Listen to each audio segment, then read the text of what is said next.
Hello? Hey, bro. Hey, what's up? Good. You can hear me okay? Yeah, I can. Can you hear me okay? Yeah, totally. All right. So I'll introduce you in a sec. How do you pronounce your last name again? Maha. Oh, it's Maha? Yeah. Holy shit. No one, Okay. I'm glad I never said Maka or uh, Maka. Wow, okay. Let's see, I'll introduce you in a second. All right. Ready? okay. Oh, Okay. hey, does this sound okay? Sounds great. Yeah. Okay, cool. All right. You got your drink ready? I guess I have a couple of drinks next to me, so I don't have to get up or anything, so it should be okay. It's Maha. Maha, yeah? Holy crap. All right. Let's see. All right. And welcome back to that Kev1n Show. My next guest is a friend of mine, but also, perhaps more importantly to you guys as you'll learn, he's an award-winning screenplay writer. My friend of the show, friend of film, Joel Maha. Welcome to the show. Hey, thanks. Yeah, good to hear from you again. It's been a while since we've worked together. It's been a little bit. From our award-winning turn on the Guignol Fest award-winning Pumpkins Attack, your brainchild. And Pumpkins Attack 2, Pumpkins Attack still attacking. Yeah, still attacking. Is there going to be a third one, do you think? Uh, Probably not. I should clarify. The director of part 1 and 2, The Great Mike Gould, yeah. yeah, who actually I was just working with him on another film race. Ooh. It's on the YouTube channel. It's called Livewire. I recommend you check it out. That was a 48-hour film race. He is. We talked about it. He said that's probably going to be the last of the film races, and then he did another one. So who knows? But we did make a joke about there not being a part 3 in part 2. Yeah, even in the trailer, a lot of fans might recall. Even in the trailer, there's the joke, right? Yeah. where my wife character from the first film is running out the door, surviving again, saying, "I'm not doing this again," or something like that, right? Something to that effect. Whoa, you did another 48-hour film race, huh? Yeah, that was interesting. I get a message one day from Mike, and he's like, "Hey, can you help out on this thing?" I'm like, "Yeah, totally." I ended up I only did sound on that one. I was co-writer on the other one, so I did sound on this one. And it was a 48-hour film race, which basically means we only have 24 hours to actually film the thing. We were filming, and then the next day is all editing, rendering that out, and that screened. That was part of the direct-to-video film festival, run by Movie Madness, the video store, famous video store. Yeah. Yeah, very famous in Portland, maybe worldwide to a lot of the film community because it's also like a film museum. Yeah, it's like 80 or 90,000 titles. Like I saw so many rare films. I saw the first Roger Corman Fantastic Four film, which I don't know, maybe that's illegal that I saw that even maybe, but I mean it was like a rough cut. They have so many rough cut films that are like undistributed anywhere else. You have to put like $100 down, for example, to rent, and then regular, more popular films as well. You can just rent with a membership. Yeah, all kinds of. I mean, the screening was in Movie Madness's miniplex, the little mini theater they had. Yeah, it was great. So you walk in, and then as I'm walking by, I see all these incredible rare movies. I'm like, wait, no, holy, can we spend more time here? Wow. We had to go in actually in Livewire, the short that we just did. There is a cameo of a nice little. Is a nod to Pumpkin's Attack. There's a little cameo in the audio if you will listen. It's in the first 15 seconds or so. Okay. Yeah. So film races. You are obviously part of that because we did the whole Pumpkin's Attack saga together. Yeah. That's a whole thing. Yeah. Did I ever tell you how Pumpkin's Attack started? No, I was going to ask about that, of course. That's one of my questions. Yeah, tell me how, because I know for a while, because we know each other for a few years at least, you were saying you want to do a Pumpkins-themed horror film for a while, or a series, right? So I remember that.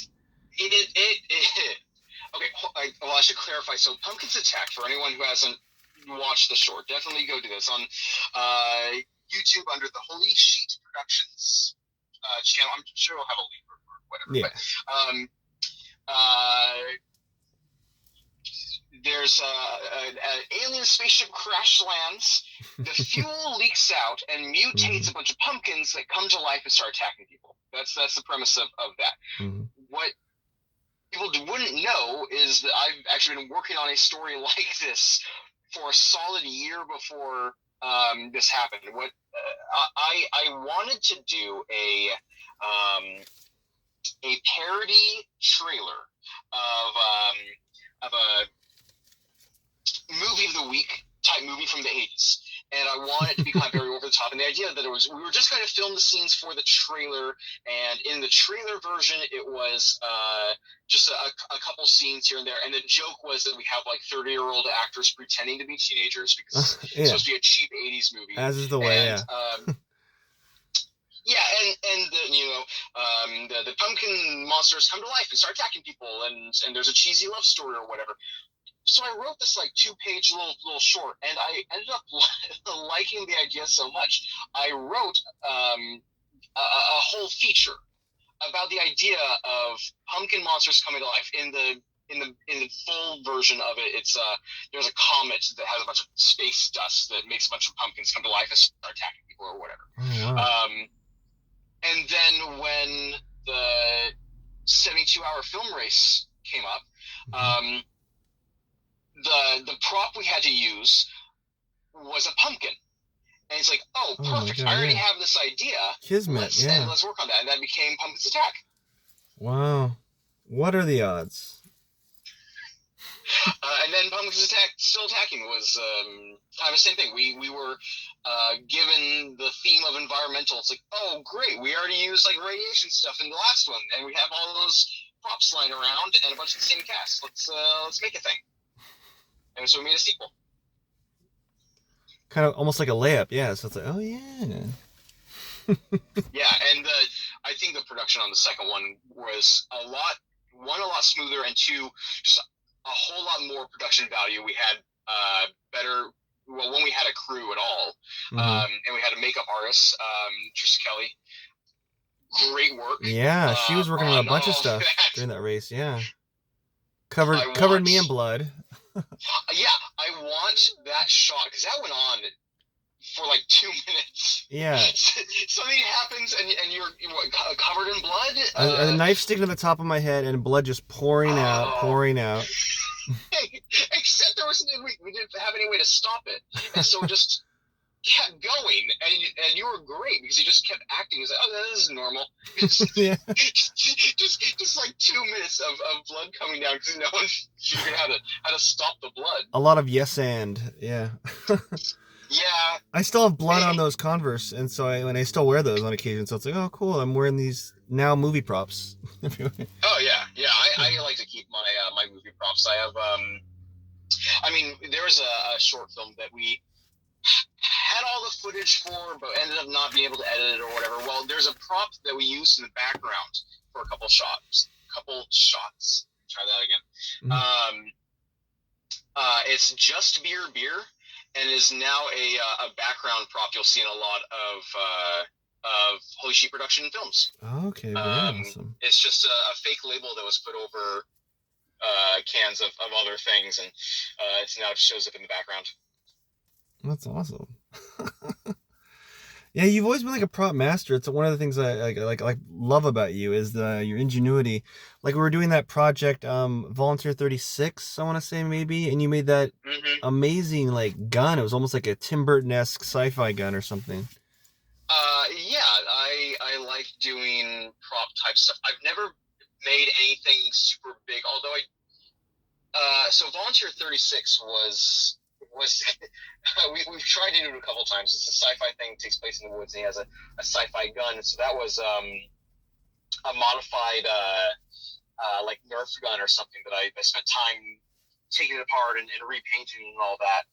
Put it in extra lights and whatever. But then there's other things like in Pumpkins Attack 2, the Rad Pop soda. I had to do short that. For like, radiation. We didn't have a plan for it. Yeah. What was that? Short for radiation. It's kind of glowing. It's almost kind of a funny. Yeah, it's a fake radioactive soda, but we didn't because it's so cartoonishly glowing. We came up with the idea, and I had to make a fake label for it, how to print that out, and to throw that on a bottle. I think it was Mountain Dew or something. That huge cast and everything. That was so great. We had fake labels on that stuff too with the Rad Pop, and what was the name of the radiation company again? It was like Radco or something. It was just meant to be like really over the top. Any tips for filmmakers? I mean, independent ones especially, for making like special effects on a budget. Like the gun. So watch tutorials. Watch especially older tutorial like Indie Mogul's Backyard Effects. It was like 200 episodes. They canceled a long time ago. So it's back in like 2010. But their whole thing was hey, the Hollywood movie is making this prop, or this prop is going to be featured or whatever in this movie. They spend a ton of money on this. We're going to do it for $20, and they show all of that. There's William Shakespeare makes a lot of stuff out of foam. Just cosplayers. Follow cosplayers online. They make props all the time. If you know someone with a 3D printer, get into like 3D model making and learning how to source things and modify things. Because if you have someone with a 3D printer, a lot of props can be replicated with that. Finding other things and repainting them. Changing just enough to make it look good. And actually, when it comes to filmmaking, if I was to give advice of to someone just starting out, if you're like in middle school or high school, just go out and use your cell phone and use free software, free apps, whatever, and just make stuff. It doesn't have to be big or flashy. It doesn't don't worry about special effects. Don't worry about things like that. Have that like 72-hour film race mentality of just run and gun, make something, because you will hone your skills much more in that with that mentality than you will fine crafting things and spending years doing that and not produce anything.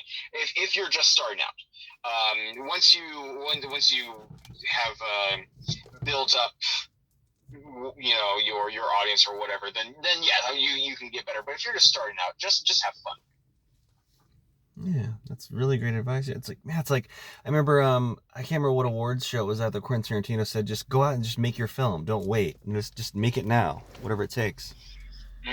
Man, with all the technology today, I mean we're still doing it, we're grinding, we're killing it, but like if we had all this tech, if we had smartphones like this when I was like a tween or a very young teenager, I'd have countless films under my belt, right now, countless shorts, Yeah, that's I was reading Rebel Without a because it's his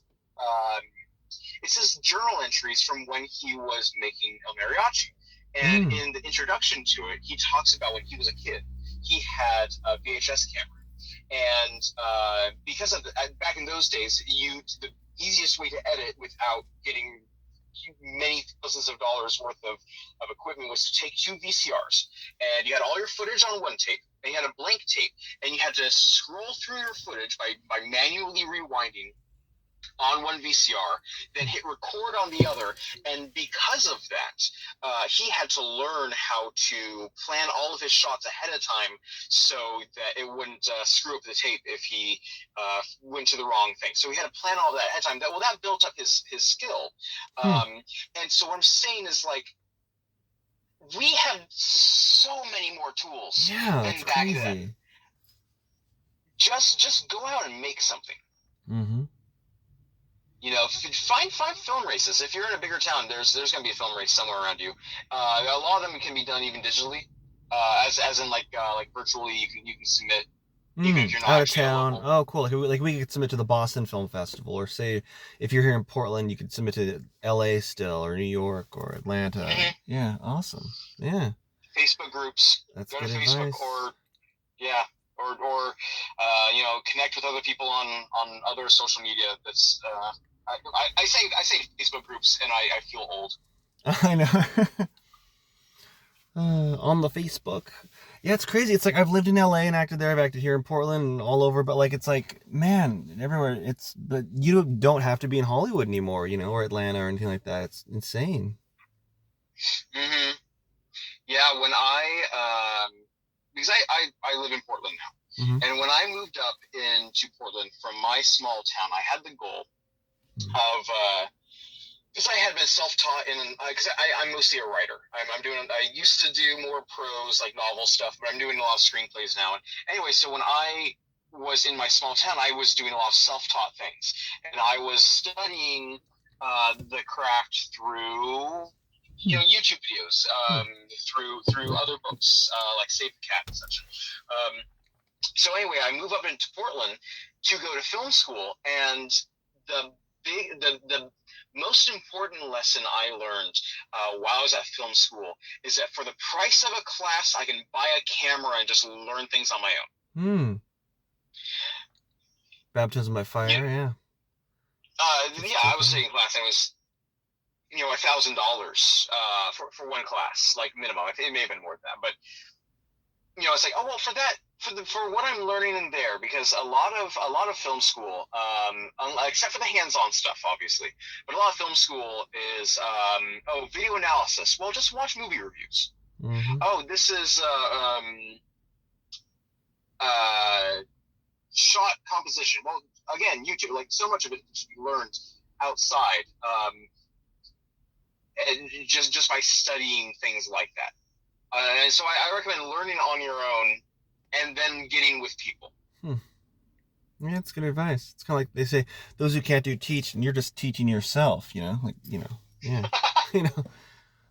Hmm. That way I can't do and I'm learning. Well, no. Or something. Well, you know what I mean. Yeah, you're doing your. Oh wow. And yeah, a lot of these like 40-hour film festivals, 72-hour film festivals, it really shows.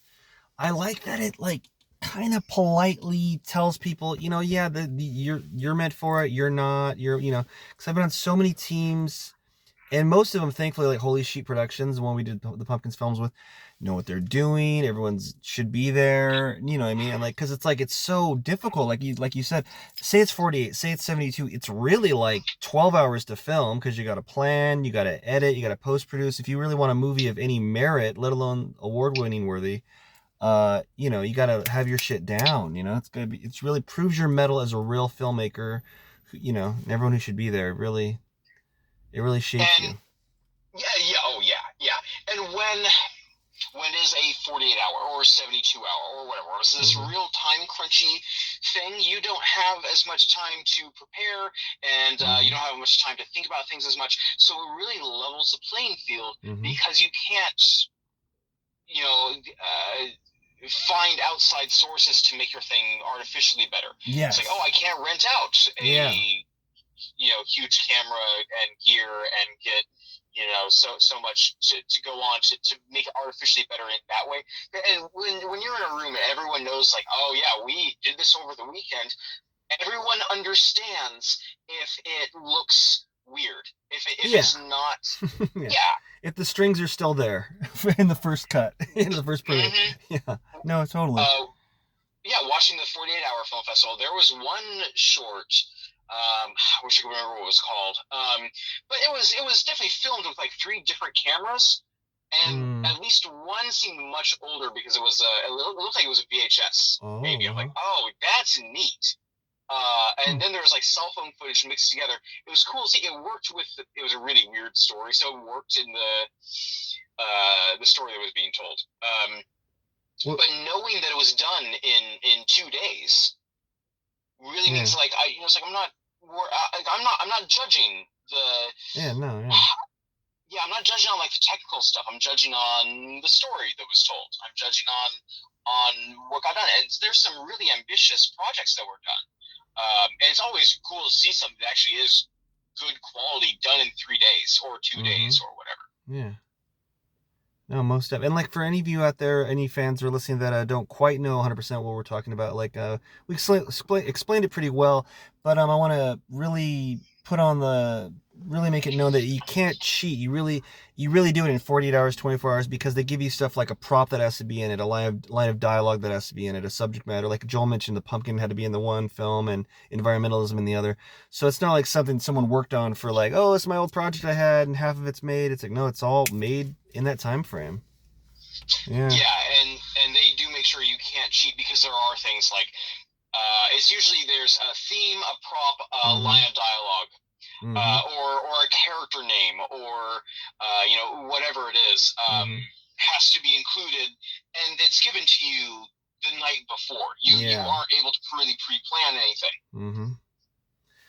And I'm so thankful for that as an actor and just a filmmaker, because like it's made other projects, like more big budget stuff, like I did Little Wing here, like a lot of stuff, like doing Operation Repo in LA.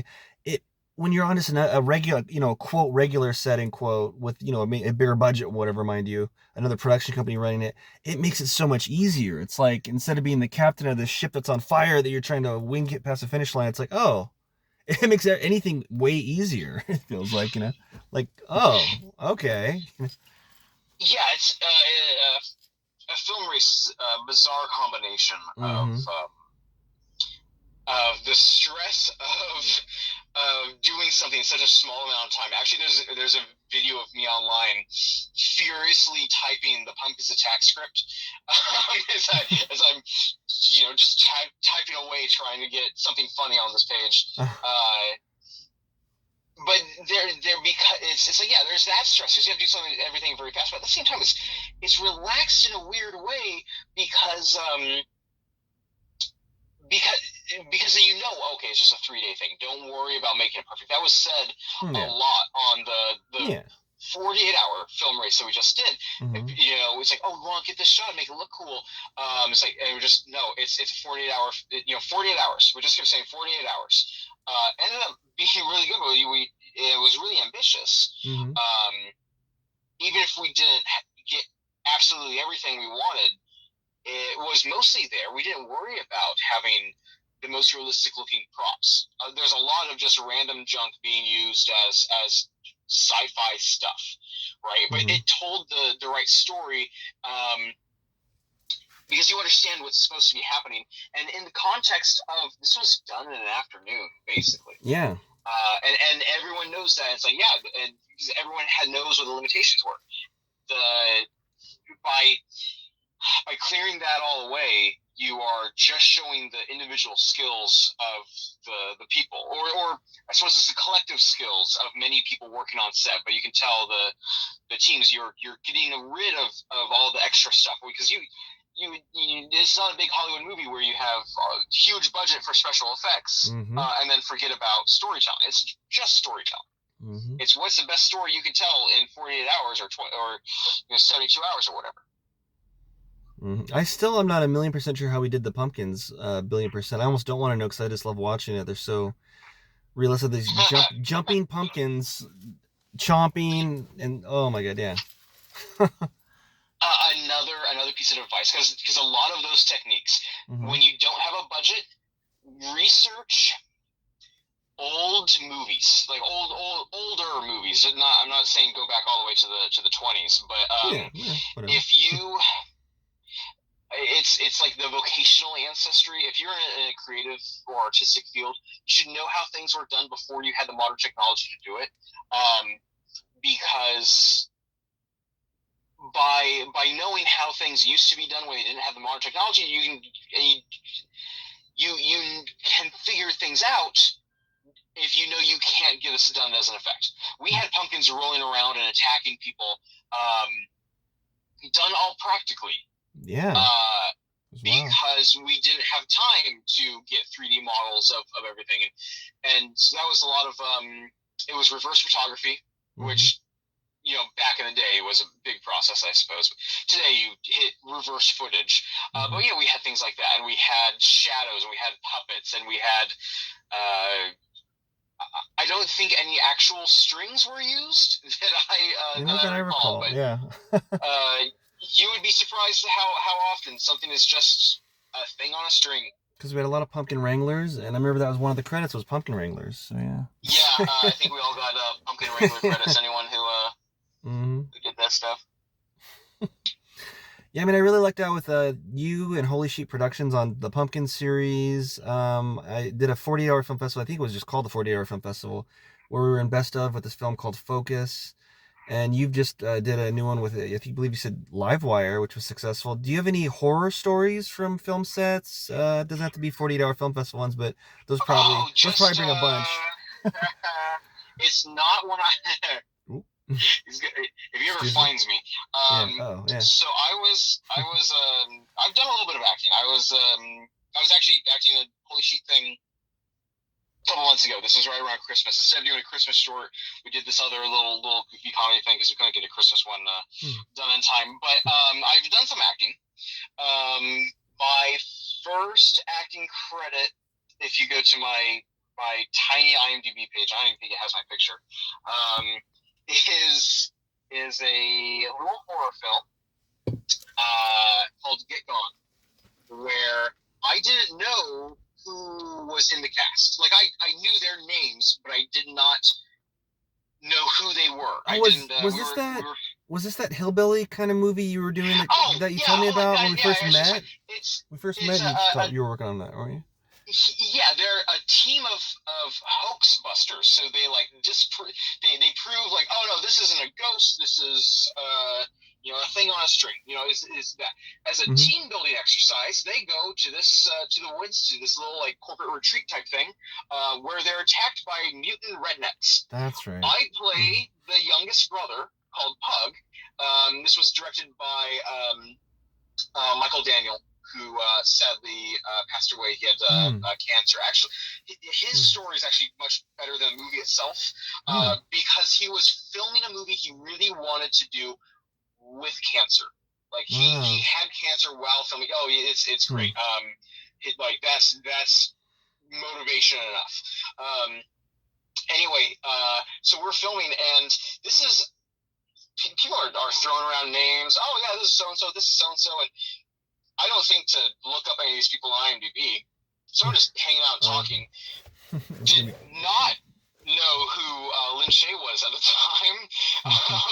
Turns out she's a horror movie legend. Yeah. Should have Googled her. But the other big one was when I walk into makeup, and there's this other guy getting makeup done. His name was his Weston, and I don't even know if I should tell the story. We really want to hear it now. I walk in, and for whatever reason, they're talking about Nicolas Cage, and I'm joking like, oh yeah, I heard Nicolas Cage does like whatever movie they throw at him because he has a bunch of like tax debts or gambling debts, whatever the internet rumor was. And anyway, I find out a year later at the premiere that that's Weston Cage Coppola. Whoa. Nicolas Cage's son. His son. Whoa. He looks nothing like Nick Cage, in my defense. In my other defense, I don't think I had a signal to go online to look up. Because we were filming kind of in the middle of nowhere. It's like a really small town. Anyway, so he doesn't like me. Yeah. That's hilarious. Well, was there a moment? Did he reveal it right then? Or how did that come up? That's my dad, or what? So here's the thing. Wow. Yeah. Here's the thing. I was only working because I had a pretty small role. I was on set for 5 days. They had already been filming almost 2 weeks, so they all knew each other. I come in on the set real late, and so they happened to mention something about Nick Cage, and I made that joke. And I knew that we had because there was Weston and there was. I would have to look it up. I forget the other guy's name. But there was another guy, and I knew that they were like cousins or great nephews, or there's some relation to Francis Ford Coppola. Mm-hmm. Did not put that together at the time, and it literally wasn't until almost a year later when the director was at a local screening and mentioned that Weston was Nick Cage's son. They're like, oh, this makes so much more. Dad explains the glare. Oh my god. After the glare, was there any speaking or no? Was there just like nope? Because we had to work together. Yeah. We were in the makeup chairs next to each other. Was he giving you the cold shoulder? Oh my god. Huh. Yeah, I almost gotta look him up because he doesn't look like Nick Cage though. Huh? He said. Not really. Well, when you know, maybe, but not really, or what? Or. I mean, maybe you like what we were. I mean, I think he was already partially in makeup, and so that was my introduction to him, was him in this white, like zombie-like makeup, and so I wouldn't have recognized him anyway. But I also didn't recognize Lin Shaye, and now I'm watching all these older horror movies, going like, oh yeah, I know Scream her. Queen, right? Wow. She was like the teacher in. She has a lot of like character roles, so she was the teacher in Nightmare on Elm Street. Oh, okay. She was like the mom in Critters. She's been in a ton of stuff. See, I gotta look that up. I guess I did. For my credit, I did know that Nicolas Cage is a Coppola. So I know that's then he changed his name because he liked Luke Cage. He's a big comic fan. Yeah, he has like a couple Marvel tattoos, I think. Maybe does he? Yeah, I believe it. See, the things I knew with the Luke Cage thing too, which for some reason I thought was again a good idea to mention on set. Oh God, what? Not realizing who I was talking to. Yeah. I mean, what did you mention in a weird light or something, or what do you mean mentioning it? Like, no, it was weird because again we were talking about Nick Cage. I'm like, oh yeah, did you know that they had to supposedly they had to cover up a Ghost Rider tattoo when Nick Cage was on set of Ghost Rider because he's a Marvel fan, so he has this tattoo. And so I'm mentioning this, and there's just like this awkward silence. I'm like, oh, they probably just don't like me. I mean, they didn't like me anymore. If they did, yeah. If they did, they didn't. Then yeah. Oh wow, that is wild. I know. I had no idea that the cast of this little horror movie, because a lot of the main cast, or at least a majority of the cast were locals. There were people that responded to I responded to a Craigslist ad, and so I'm in this room and I don't know on site who these other actors are, so we're talking and whatever. So it was like, so a lot of people were saying, oh, I had a small TV role in this. Oh, I did a commercial, whatever. I'm like, oh, okay, well, this is my first, feature. I've done some stuff at school or whatever, but nothing this big. And so I assumed everyone was kind of on like the local level with a couple bigger stars, I guess. And it didn't really, like, Robert Miano has 200 credits. He plays my character's dad, I think. Yeah. Oh wait, what's his name? Lin Shaye. Which guy? Rob who? I'm hoping I'm saying his name right. Robert Miano. Is he that? Is he that comedian guy, kind of Italian? No, looking? he's. Oh, no. I could be horribly butchering his name. I have not looked at the credits of the movie in a while. Yeah, he plays my character's dad. Yeah. And I know this was a bigger budget film too. Like, this is available on, was it like Tubi, or you told me before where it was available? I want to say. Oh yeah, it's streaming free somewhere. There's bouncing around. There's a whole thing about that.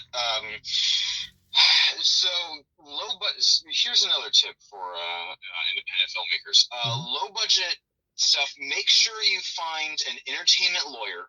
Not someone who does like tax law or something. Find an entertainment lawyer. Find an agent. Find someone who's on your side legally, because the director really got. I don't know all the details, but from what I understand, he really got screwed on the release of stuff, and I've heard that's a common enough thing for people to be wary about. So just really make sure to have someone on your side legally, so you make sure you're getting paid, as you're getting all the royalties that you need. Yeah. Do you have an entertainment lawyer right now, or no? Would you just want to? I don't, because my projects are all work in progress. I mean, I have things that are sitting on the shelf and stuff, but I don't. I haven't got to the stage where I'm looking for someone yet. Although I am working on some big projects. Yes, Get Gone is streaming on Tubi, Roku, and Vudu for free. Ooh, okay. I'll check that out soon. Maybe hanging out with you. Yeah. I mean, you saw it. I'm in like 2 minutes of it. Is it an enjoyable film besides that?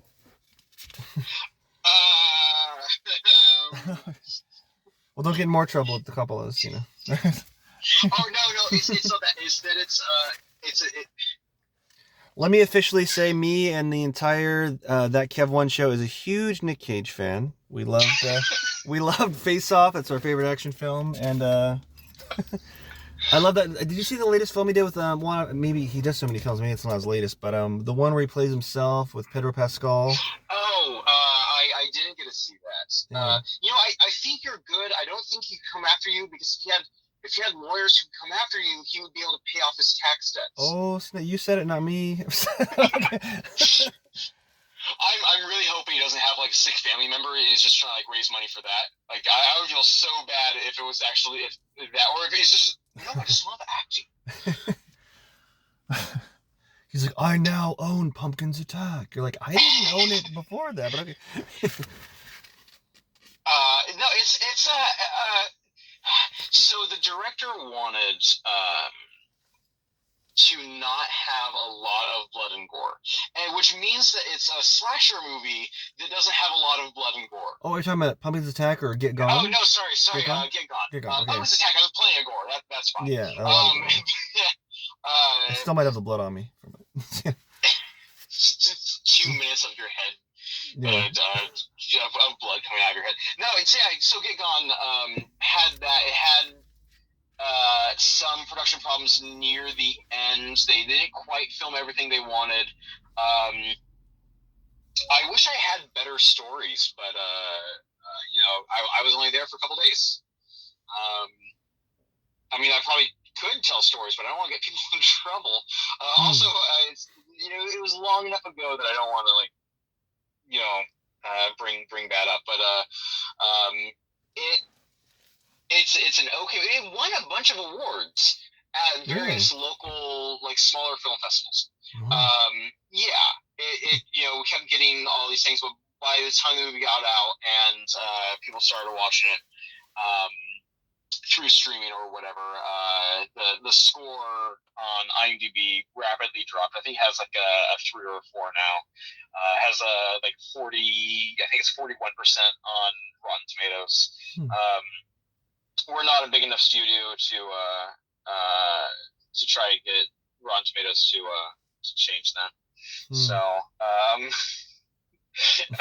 no, they would go in and find all the fake reviews because they're all people who were in the movie or family, and they would take those down and go down to 20%. Oh my. We review bombed our own. We were encouraged to tell everyone we know to give it a good score, which is why people will complain. I don't know how much of this story I should tell, which is why people will complain in the IMDb review thing of I think the cast and crew gave us a positive score. But I don't think that production company's in business anymore, so I could tell those stories. Oh. I don't know. I don't know. That's the beauty of that. Yeah, it was. But no, it was a fun set, and really the idea that, or just I mean, it's more than an idea. It happened. I was there when Michael. Different Michael, the Michael who directed Get Gone. Coincidentally, I know 30 guys. Yeah, I was gonna think about Pumpkins again, but yeah, that was No, Michael Daniel. When he was directing, he had cancer. When he was taking his film to various film festivals, he had cancer. Wow. He was getting treatment. He was sick, and he while he had cancer, he was making it. He wrote a movie. He made a movie. He got it distributed, and now you can watch it on QB, Roku, and Vudu for free.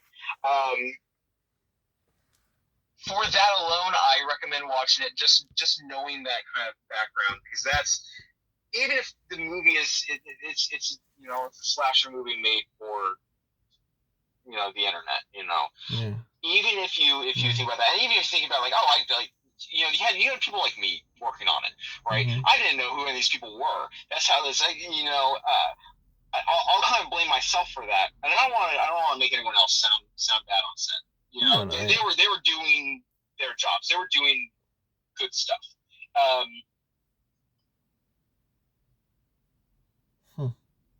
Sorry, no, I'm still here. I'm trying to remember where I was going with that. They're doing good stuff. I don't want to make them sound bad when I joke about like stuff that was happening, because that happens all the time. You just never hear about it. Yeah. That's things happen, drama happens or whatever. It was locals getting together and making a movie, and that's, to me, that's inspiring, knowing that there was like he got it made. Yeah. And you hear about like the Hollywood guys out of you know the movie Who Killed Captain Alex? What's it called? Who Killed Who? Who Killed Captain Alex? I'm not sure if I know that one. It's a movie filmed in Uganda. Mm-hmm. The story of the movie doesn't matter. It's a Uganda action film. Much more impressive is the fact that the guy who made it is doing this in a village without consistent power. Clean water is a luxury. His computer is made out of old parts. It only lasts a few months before it breaks down. He has to replace something. His movies average a budget, and their feature length average a budget of like $200. Oh my god! He's working with nothing. But is his movie still like kind of seamless? Like it looks like a normal flowing movie, or no? Are the cracks kind of obvious there? No, but that's not the point. Okay. Even if you think of it as a bad movie, the fact that it was made at all is far more impressive. Like it doesn't matter if it's a bad movie. It was made by someone who had like nothing to work with. And it got made.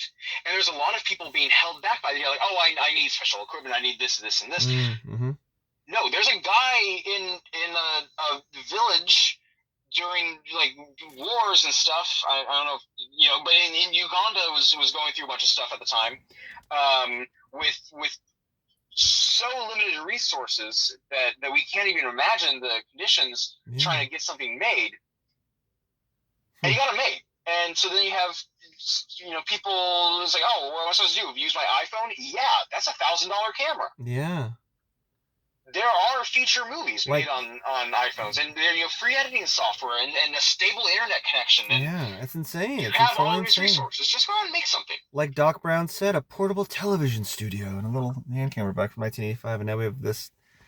I don't even have an iPhone. I have Androids. But yeah, no, totally. Yeah, even that works. Yeah, it's whatever. It's whatever you have. The Robert Rodriguez thing of taking two VCRs, strapping them together, and using that as your editing bay. It's getting out there and making stuff. That's the film festival. Sorry, that's the film race life. Yeah, I loved. Did you ever see Grindhouse? With Robert Rodriguez and Quentin Tarantino, that double feature they made.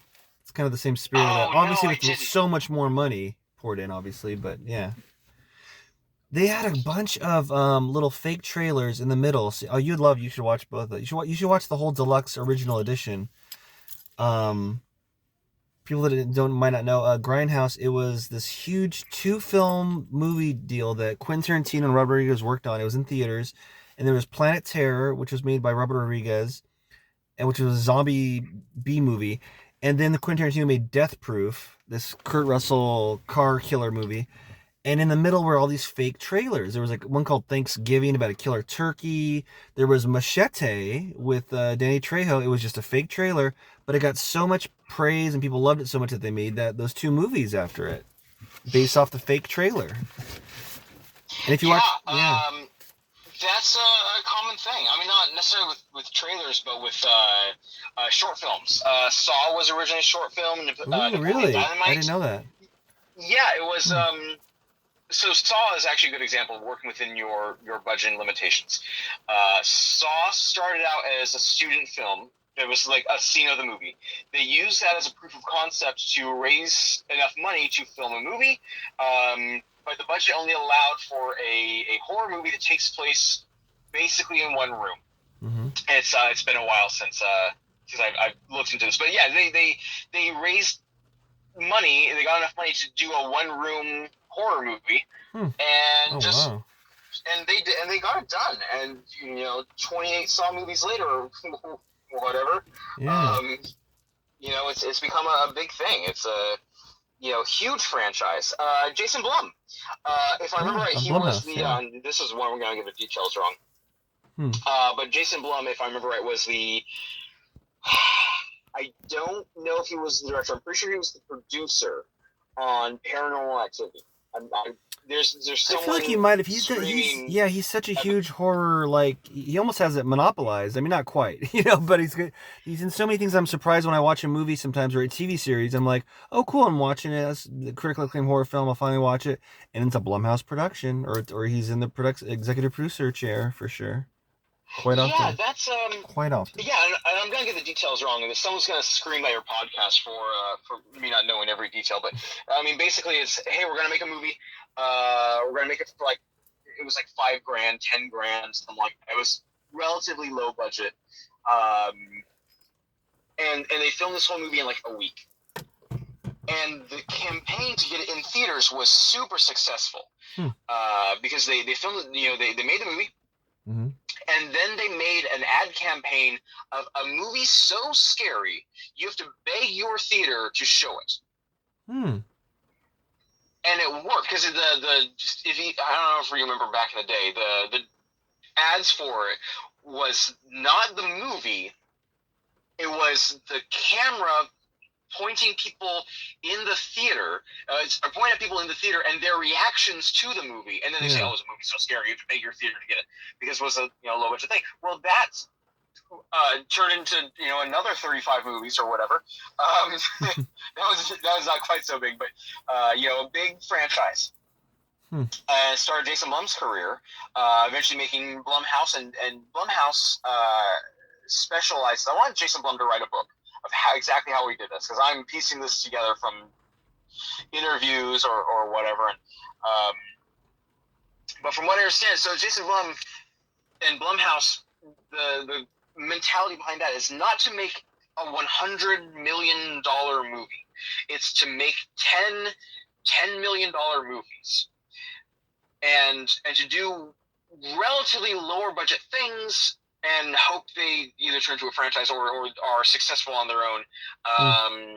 The Purge is a good example, because The Purge is a one house, one location horror movie. The Ethan Hawke original film. Concept. Yeah, and it's totally franchisable, because the idea of because it's the high concept thing is happening outside the house. It's in one day a year, there are no laws. Murder is legal, whatever, and then that's the outside high concept, and then we're only seeing a little slice of it that can be done on a much smaller budget, so that if it goes well, hey, cool, there's a sequel. You tell there's the same idea but in another location, and just how society breaks down or whatever. So you can have a franchise that goes on, and then there was 4 or 5 movies. Open world. I think there was TV show. Yeah, I was gonna say a TV series. Yeah, I haven't seen the newest one. Is that the one where on the poster they're on a horse? Is it the Forever Purge, or is that the second to newest one? Maybe even at this point. Yeah, I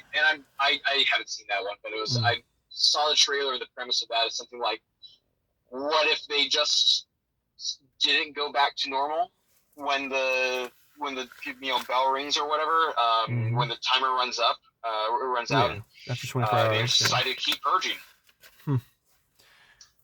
Yeah. You ever worked on a Blumhouse production or no? No, I want to.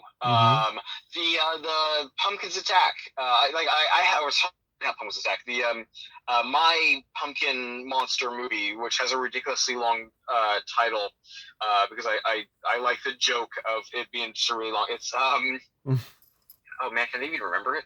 The Infernal Rise of the Pumpkinoids and Gourdmen of Riskin Fields, Iowa. Oh my god.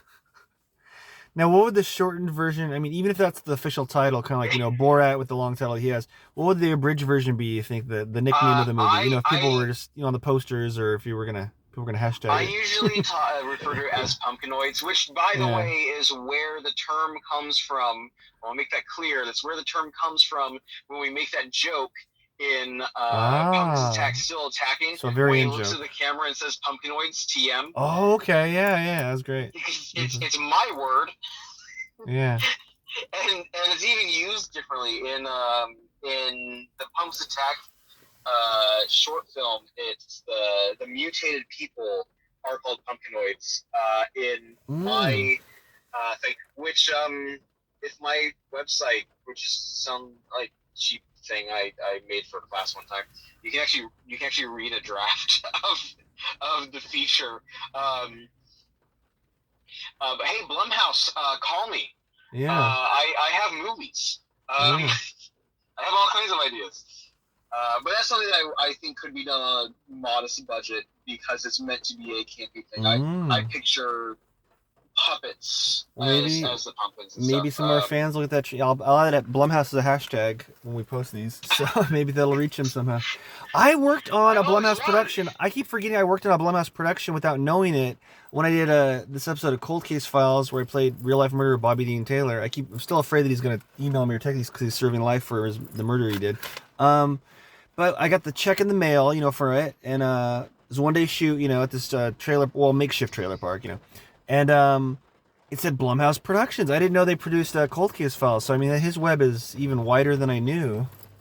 Yeah, he has Blumhouse, and then there's like just BH. Yeah, it's Jason Blum. I was like, holy shit! Yeah, it's like, oh my god. I don't know if you should. I'm telling stories about people. I'm waiting. Everybody cease and desist letters. Yeah. From Are you Nick saying? Cage. Are you saying I was gonna say I shouldn't hashtag Nick Cage, even though that might get more hits. Hey, Blumhouse, you want to do this? Your show taken down. Okay, yeah. Like the letter Justin Roiland got for House of Cosby's. Man. So Joel, is there any we have indies, we have also, is there any project you've dreamed of but the budget for, how you'd want to do it just isn't there yet? Besides a gigantic Pumpkinoid film, but is there any other films we don't know about that?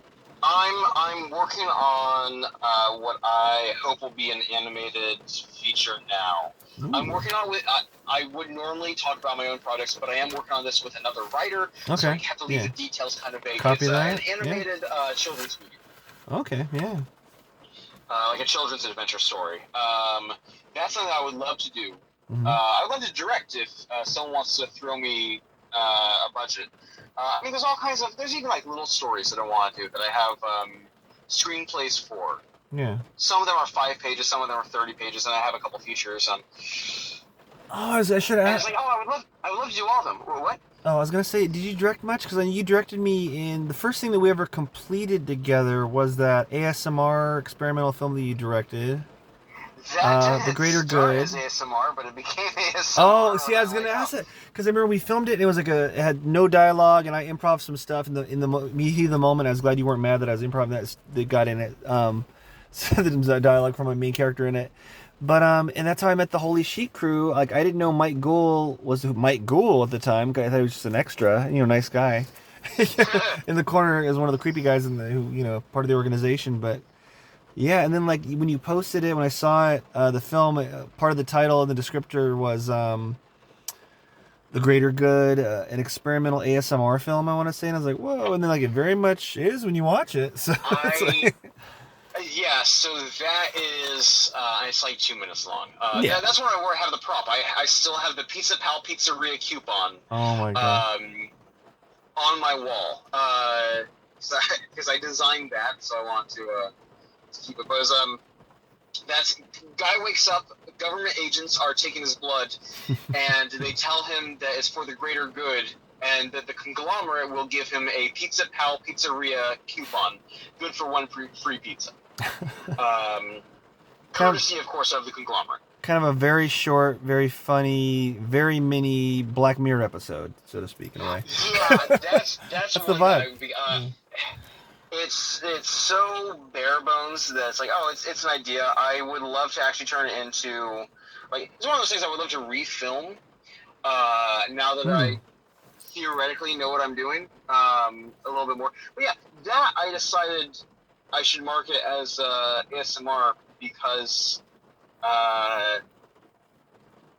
I think it was Timothy's jacket, actually, that made me realize, because it was this movement he does when he like leans down to talk to you. Oh Like, yeah, oh hey, that's the leather movie. Yeah. those sounds would be good. I was hoping that it was so sharp and so crisp. You'd almost would possibly guess, is that fake? Are they just adding in fake leather sounds? You know? Yeah. It's leather.wav. Yeah. Someone's gonna be mad that I pronounced it wav instead of wave or WAV. One thing that was so funny behind the scenes about that to me is we go there, and it's in this my main character, and it's kind of down and out, this really pale, this really bare room he lives in, that where the whole thing's shot in, but it's inside Joe Cullen, star of Pumpkin's Attack, where it's in his grand I want to say his some relative, I want to say his grandma's like palatial condo. It could double as a mansion. And so much character to it with those antique fainting couches and pillars and everything, and the 2-story. But we're like crammed in this little tiny little side room of it, and we had access to the whole place. But it's just so funny that we used that little tiny room. You wouldn't think that. Where'd they film a warehouse? Like no, it's in this. Yeah. So when it comes to like filming locations and people I know, I don't like to go into that just because especially if it's someone else's property or whatever. No, I totally agree. But yeah, no, that was a tiny room. It was also really hot because we filmed in the summer. Yes. So it's like 6 people in the room, and of course you can't have a fan going when you're filming. And we were upstairs, and the pipe you see running across the ceiling, that was a hot pipe. Because that's carrying something. So it was like 80, 90 degrees in the room, even with the window open. Yeah. I don't run. I mean, I don't get too hot. Like, I don't sweat. I go to the gym. I work out hard. Exerting myself. I don't sweat typically unless it's like a crazy 100-degree day, And I was getting so hot in that room. But I'm glad I didn't look too glistening or anything. We didn't have like a big makeup person either. We had a crew, but but it worked because it made it seem more weird. Kind of dystopian, and the lighting was great. Yeah, so. Which is actually a big contrast to my first Holy Sheep production was The Neighbor. You weren't there, but I'm pretty sure you've seen it. Looks great. Yeah. Also with Leather Jacket McGee, right? So Tim himself. Oh, okay. Well, Tim Reed's in the poster. He's animated in the poster. Really cool. Oh man, jealous. He's in the animated poster. Yeah, no. That's great poster art on the Neighbor. That's won a couple awards. Also, I was gonna say award winning as well. Yeah. So The Neighbor, there's the like creepy, murdery neighbor, and then the new neighbor who keeps thwarting all of his plans is like from a sitcom. So you have the creepy axe murderer who lives next door, and then this guy keeps showing up at inconvenient times, going like, "Hey there, neighbor, you want to hang out this today?" And it's that type of thing. And it was written by that one was written by Mike Gould. Because again, I know a million Mikes. Anyway, so that was written by Mike, and it was just kind of to get us all together to film those night shots in The Neighbor. It was like 25 degrees out. I don't know. Okay, maybe it was like 30 degrees out. But it was still cold. Super cold. Wow. And for continuity, they couldn't wear jackets. Oh my god! So we're just trying to not shake. I think you can actually see the heater in the background that we were all huddled by. But no, that was fun. I don't know if I'm credited, but you can hear my voice in that. Oh, okay. In the background. So maybe you should post it yourself on IMDb, right? Uncredited, and I'm sure they'll approve it. So. I'm the voice. I end up being the voice in a lot of. I was gonna say you must be like a voiceover actor technically, because in Pumpkin's Attack you're the voice of the guy in the movie. So that we're watching. Me and my wife's character were watching when well, you guys will watch it because to quote my character in it, no spoilers. So But yeah, so that was the first thing that I did with Holy Sheep Productions. Was The Neighbor. coincidentally, the same cast I had worked with on my own short, which that's also another example of overcoming limitations. I did Keep Walking, which was an idea I originally had for you. Ooh, we were what? filming. Well, we were filming. Well, we were attempting to film Volunteer 36. Mm-hmm. That's a mess. Yeah, the tech issues with your camera. Nothing you did. It was just me. Huh? Yeah, your camera couldn't light up or something, right? You were like, I can't get the. It was so dark we couldn't get any of the shots I wanted. And I was oh man, I'm gonna come back with a light kit. I was on my knees in a field in that cool futuristic SWAT gear you made for me, or the movie, you know. Yes, yeah. Since that footage will never be released online, it looks great, but we just couldn't film it. It was too dark. It definitely wasn't a bunch of thrift store clothes. Got some decent still footage from it. I mean, I remember I went to the gym once and I still had the costume, the tank top that said Volunteer 36 or number 36, right? And I went to the gym because I was like, I can't find a tank top. I'm like, I don't know where this in the gym. And then this wonder, somewhat movie prop, you know. Why? It's like those Revenge of the Jedi shirts or jackets that show up every once in a while in behind the scenes pictures when they were filming Star Wars. But yeah, I had this idea. What if? Because we were packing up everything, and I thought, because I was walking ahead of you, how creepy would it be if I continue to talk to you, but you had been replaced by something that was mimicking your voice? Yeah, that's right. Yeah. Or using your body as a puppet. And so that's what Keep Walking ended up being. I had found a couple actors through a friend named Rick. I'm like, hey, I need some people. There's a whole lot more that goes on. That's a different story. There's a whole lot more that goes on with the behind the scenes of Keep Walking. So that was not what we originally had planned. Well, anyway, I had all of 3 lights. I think there were the flashlights you see them using, and Keep Walking ended up being guys in the woods are trying to find their way back to the car after they were smoking or whatever. One of them gets attacked and replaced by there's some creature who's using his body as a puppet and mimicking his voice. Yeah, I remember I remember you came up with that entire thing where we were walking back. Was it Forest Park or whatever? That rickety trail with the flashlights and you could barely see our feet every 2 steps or something. Yeah. And wow, that's just like how you described it at the time when you were coming up with it. Yeah, this is the stuff I think about all the time. It's like, seriously, Jason Blum, please call me. Mm-hmm.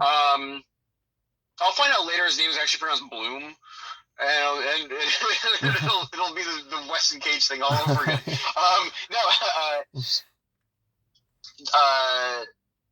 So we're filming it. So the only lights we had are the lights you see on screen. They're holding a couple flashlights, and I had one little work light because I didn't have a light kit at the time. Even then, I think the lights that I had a plug-in. We're out in the woods, so I couldn't plug anything in. So I had this little LED work light, and so knowing my limitations, I guess I'm gonna have to crank up the ISO all the way, so it looked really grainy. I'm like, oh, okay, well, I'll just make it look like as a VHS tape, or it's closer to it. I'm gonna crop it. So I knew what my aspect ratio was going to be, and I think I used rubber bands to mark where I'd put on the black bar, so I could frame everything correctly to make it look like it was a 4:3 aspect ratio later. That's just a black mat that I put on. And then I had to use a lot of close-ups. I told the actors to wear bright-colored shirts, knowing that they would shine the lights on each other's shirts in order to light the scene. And so when they're walking, you can see you can see them walking, because I was like, well, I have to show something. So I had the camera close to the ground. You can see them walking across a path, which ended up being a recurring motif of first they're walking across, and you can see their feet walking. And then when the guy gets replaced, his feet are dragging because he's been turned into a puppet. The only shot, when I describe the person you're talking to has been replaced by a creature using his body as a puppet, probably thinking something way cooler than what was actually made. And I acknowledge that. It was done under very strange circumstances, and I know it was done, but this is the thing. It was done in like a couple hours, and so it is what it is.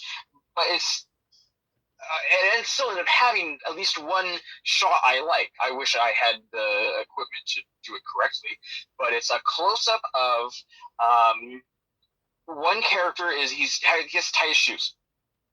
And so he has the light pointed at his feet, and he's tying his shoes. And then in the background, you can see the other actor. He has his light facing forward against cliffside or whatever, as he's walking around the corner, which means that you can see the actor in front as a silhouette, and the actor in the background as a silhouette, and the actor in the foreground because of the light. There's no budget, so there's no good production, but I like the idea of that shot. Yeah. So at least there's that.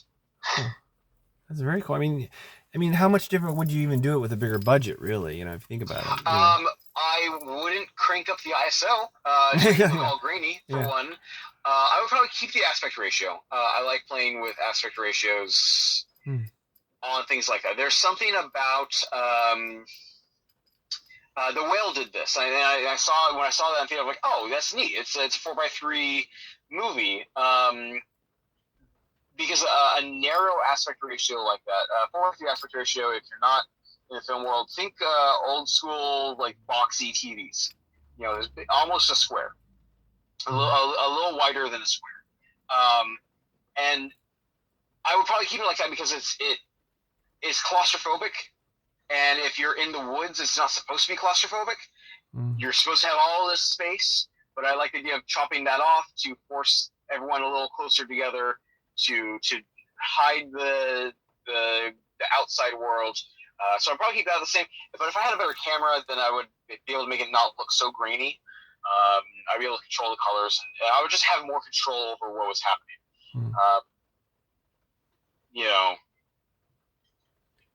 So you think the remake of that is coming one day for sure, or what?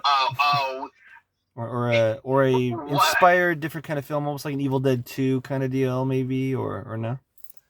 I don't know. There's a whole bunch of stuff that my first feature film, and when I'm talking about stuff that's like, I would love to completely redo it one day. My first feature film that I wrote, of course it wasn't produced because it was my first movie. Why would it be produced?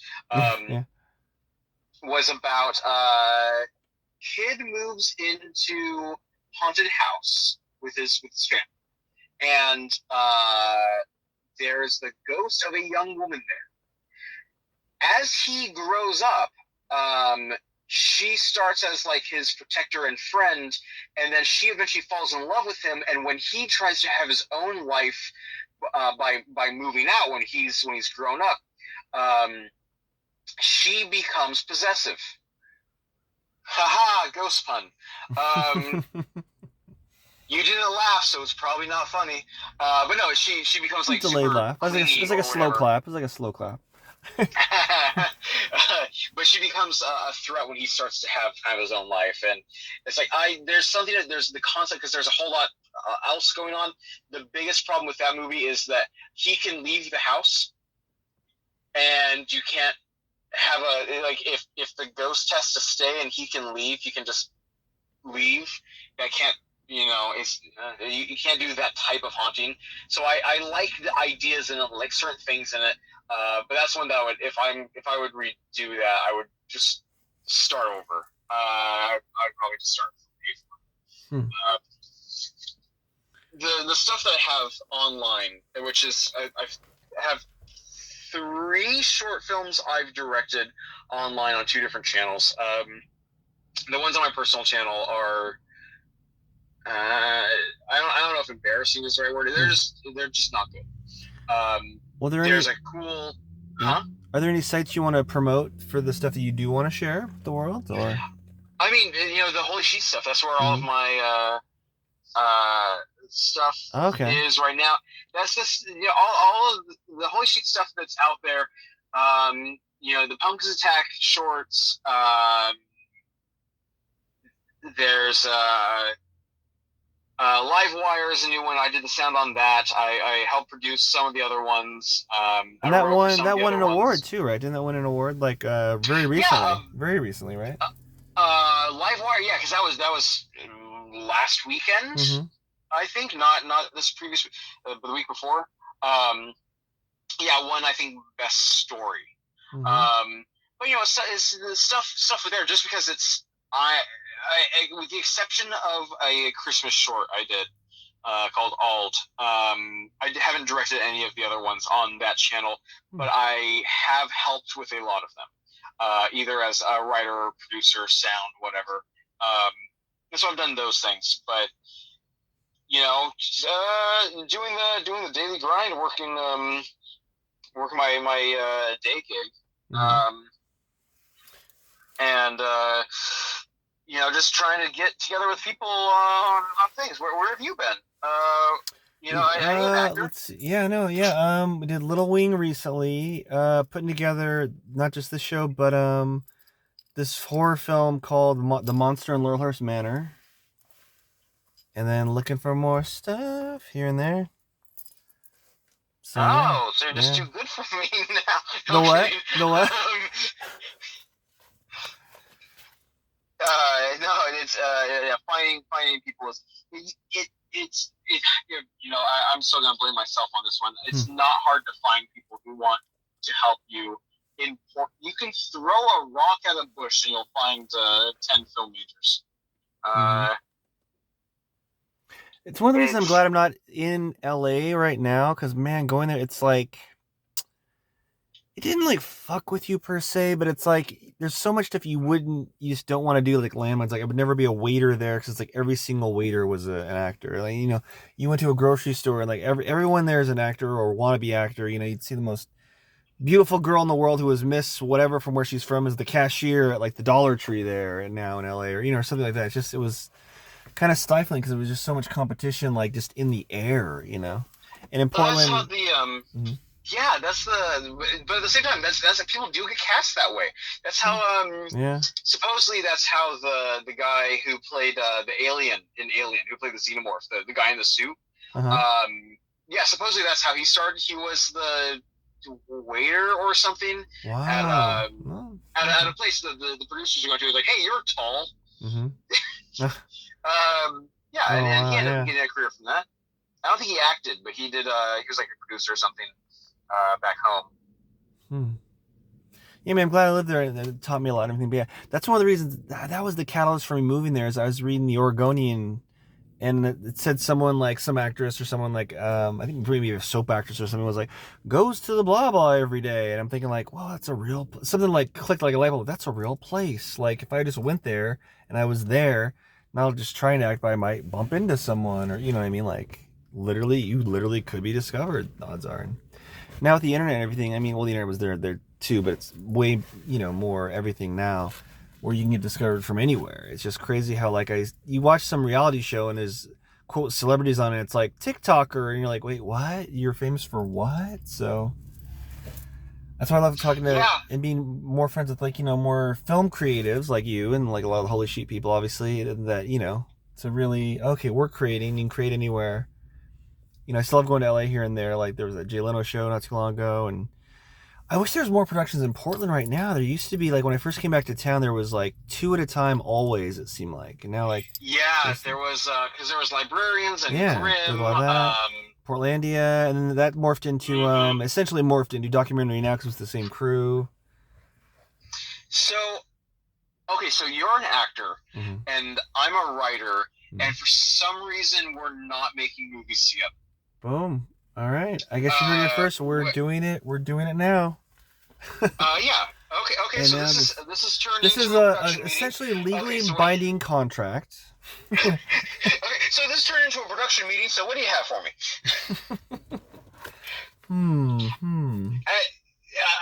I want to. I hold on. Let me slow down.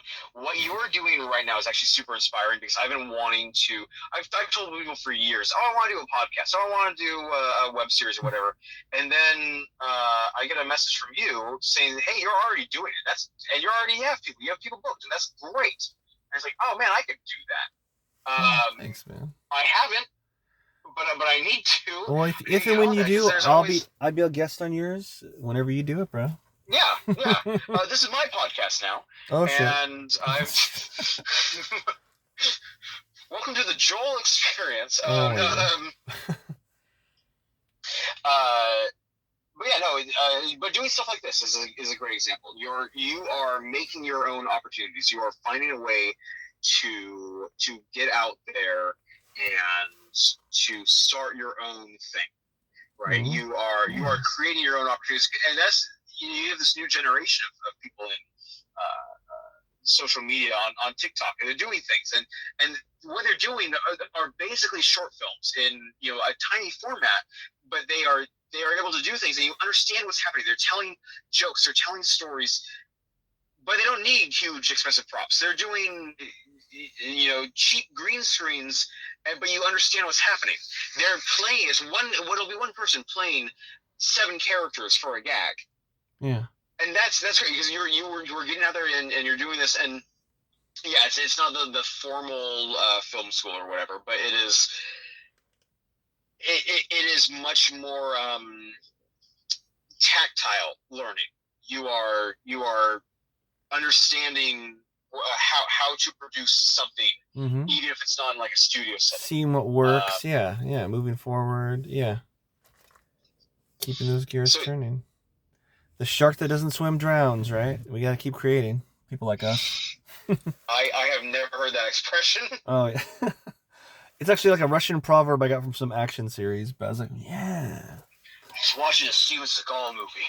It changed my life. It's actually an episode of Arrow. It was during one of Oliver Queen's flashbacks with the Russian Bravo. Yeah, and he says it to him. I was like, yeah. So, yeah. I want to see Steven Seagal in a superhero movie. Oh, wow. Would it have to be CGI now? Because unless he gets back into shape. Yeah. It was going to be CG anyway. It's Steven Seagal's head on like the Hulk's body. They should do like a thing kind of like with the effects they did. What was that movie? God, what was that movie about the town that got taken over and there was the woman with like the rolling pin and she ran with like super speed and stuff? The Incredibles? No, I mean it was with people. It was live action, but But I want it's the same kind of effects, but I want to see Steven Seagal. He's there live action, and his hands are just moving in front of him like at super speed, like the Flash. Like you see a bunch of his hands, but it's like obviously CGI. Like, so he just shows up, he just stands there, and the CGI is kicking everyone's ass around him like a human tornado. It would be great if they only show his face in close up, and it's clearly another actor who's like 30 years younger doing all the stunts. Steven Seagal's in Russia right now, right? Because he's like Putin's like best friend. I want to say, right? Isn't he? Isn't he? I have not heard that. Oh, we'll Google that later. Because I'm not exactly super up on it, but I know they're friends, and he goes and he trains, and like Putin's a big Steven Seagal guy. Believe it or not. See, now I want to see that movie though. Yeah, because I want to see.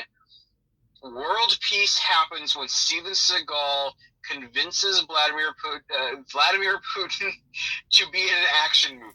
Like, look this up. Yeah, he's in his ear. They're literally like remember the interview, the movie with James Franco, and he like goes and interviews. Yeah. Yeah, it's kind of like that with Putin, except James Franco is Steven Seagal.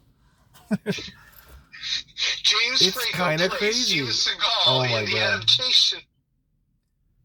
What happened to James Franco's career? Well, he went away he had all those allegations. Remember, he was gonna win an Oscar. It seemed like for sure with that Room Adaptation. Well, whenever the Oscars was during the Disaster Artist, yeah, during that because he won the Golden Globes. I want to say he won a bunch of the awards because I didn't watch the Golden Globes that year, but he probably won the Globes because he was winning a bunch of awards.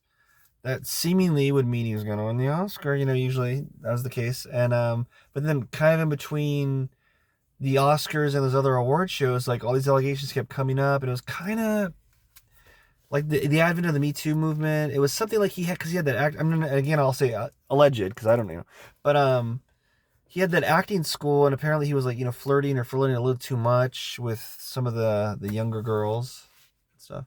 See, allegedly. You're saying allegedly, and that's well, I what haven't looked into it. say. Yes, allegedly. That's what I forgot to say in my story about Nick. Allegedly, Nick Cage has. There you go. Yeah.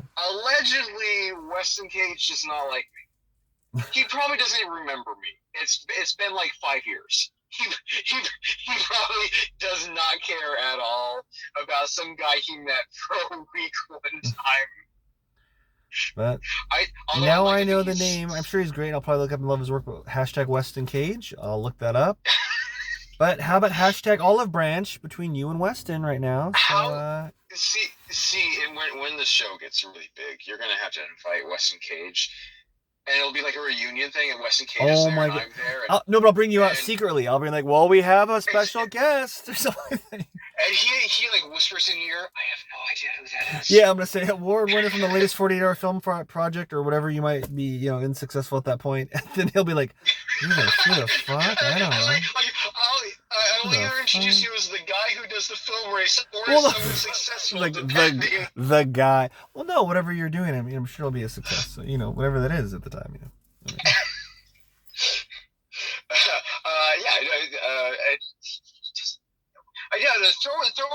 throw in some allegedlys when I'm telling that story. That'd be great. Mm-hmm. But yeah, I didn't keep up on it because the last time I saw James Franco, because to me James Franco will always just be the guy from Spider-Man. Yeah. Not the main. Cause like I don't know anything else. Tobey Maguire has been in other than like Pleasantville. He was in that horse race movie. Seabiscuit, maybe.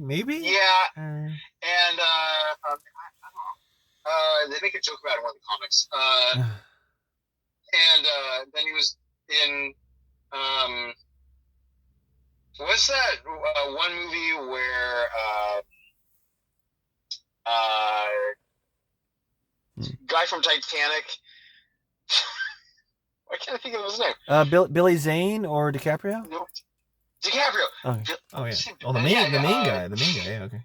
I don't think was Billy Zane in Titanic. Yeah. Oh yeah, he's the main villain. He was the guy that was married, or I only saw like in high school or something. He was the villain that was the one that was going out with Rose before, and he's like, oh, I'm gonna kill you. DiCaprio's character, the rich, wealthy guy that even dresses as a woman to get on the boats, to get on the life rafts toward the end. And I'm gonna make you lose a bunch of subscribers right now. I haven't seen Titanic. That's fine. I mean, you might lose some female fans, but you're saying like Billy Zane dresses a woman to get on to a boat. Because they say women and children first, and he's wearing like a blanket. He's not in like drag, but he's like off a boat. Okay. Yeah, he's got like a blanket. Oh, and he's covering his face trying to get on the boat. The lifeboats, not the boat. Not the big boat. No, he was a rich aristocrat guy that was with Kate Winslet's character, who falls in love with Leonardo DiCaprio in the movie. Anyway, yes. So Tobey Maguire was also in. There's a bunch of classic movies I haven't seen. I need to. They're on a list. I have stacks of movies I need to watch. Chill out. I mean literally I have stacks of movies I have a phone. Leonardo DiCaprio movie where he stalks Great Gatsby. He's the creepy stalker who buys a house to stalk a woman. I'm pretty sure that happened in the book. But I think he's in that. He's like the friend or something. I don't know. I had to read most of that book in high school, and then I forgot it. I read it, but I hope I don't lose a bunch of fans because I haven't seen The Great Gatsby. It wasn't like a conscious decision to not watch it here or there. I just haven't seen it. I know it. My school was okay. my high school was kind of cheap. I don't know. It's not cheap. More like lazy. I've I know it was used cheap in other ways, I've used but GIFs from it. I've used memes like he raises his glass and that GIF. I've done that to people a bunch oh in yeah, GIFs. Yeah. no. In my high school, So thank you, Gatsby, for uh, that. in high school, we had to read the book, and then we started to run out of time because it was like every class we were supposed to read so many pages, and it was like an out loud. No, it was a scheduled thing because it was high school, not grade school. It'd be weird if we had to read it out loud. And then eventually we ran out of time, so we just watched the movie instead. But not the new movie. I don't think it was out yet. It was the movie from the 70s, which I will always remember as a movie where they clearly had a camera that had a zoom feature and decided to use it way too much. It was like the new. It was like the new thing. It was like the oh wow. I don't even think it was because my joke is it must be new because I'm playing with it too much. You're saying it's like J.J. Abrams with lens flares or something like that. It's like what the fuck is happening? Wouldn't it be great if there's just something wrong with J.J. Abrams' favorite camera that causes a bunch of lens flares, and he has no idea how to fix it? What if it's like an AI camera from another dimension or an alien, and it has some sort of like epilepsy, and it's like going through fits during like too many work hours? Like, you're working me too many hours, these 17-hour days. I can do 15 hours, but no, and this effect happens now. Like, keep working, you're on a machine. And that's a sign of it,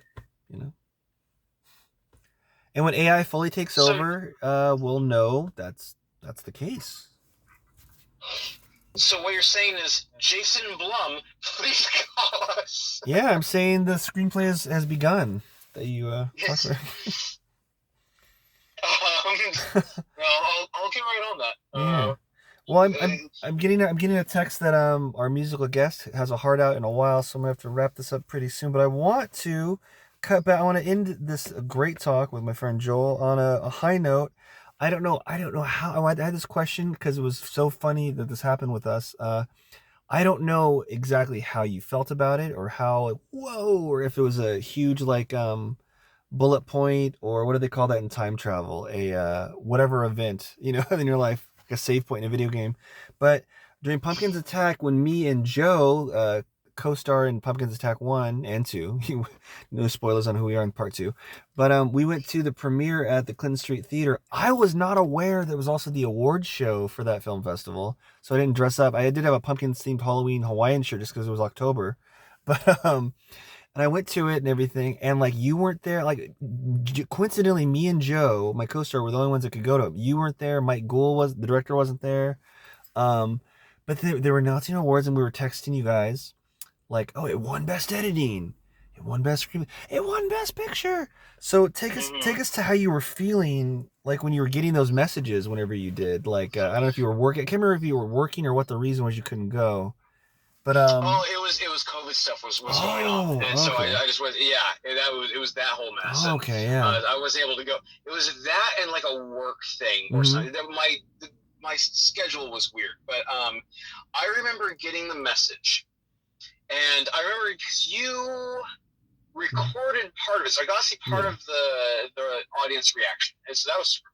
Yeah, I wanted to record it. I didn't want to be a dick though, so I was recording parts or little snippets. Yeah.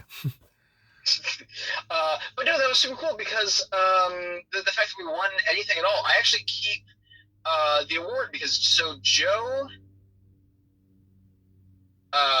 was a co-writer. It was a weird writing process because I had like the outline and I wrote the like middle chunk.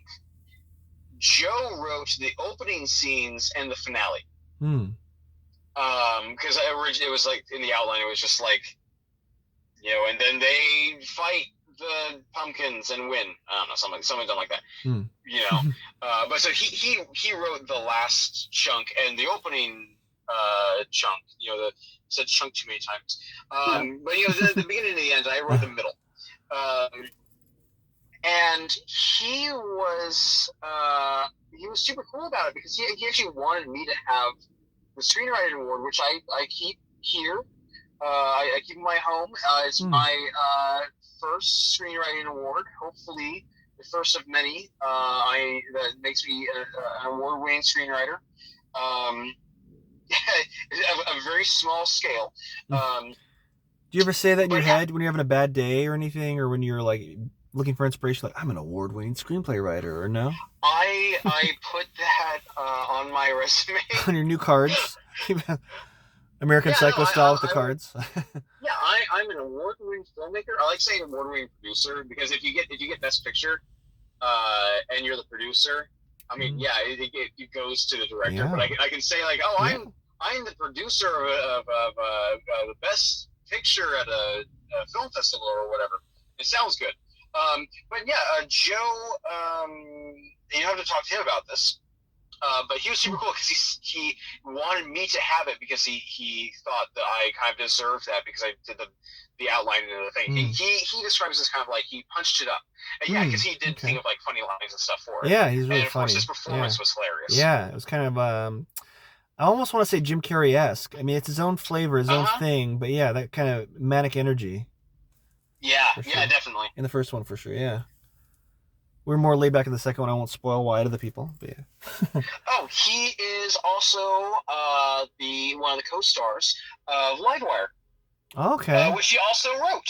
He co-wrote. I think he's credited. Yeah. Or did a lot of his own dialogue anyway. Ah.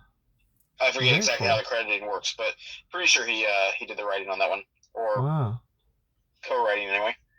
Yeah, he acts in it too, right? I want to say, 'cause I feel like I saw a still somewhere. Yes, he's one of the main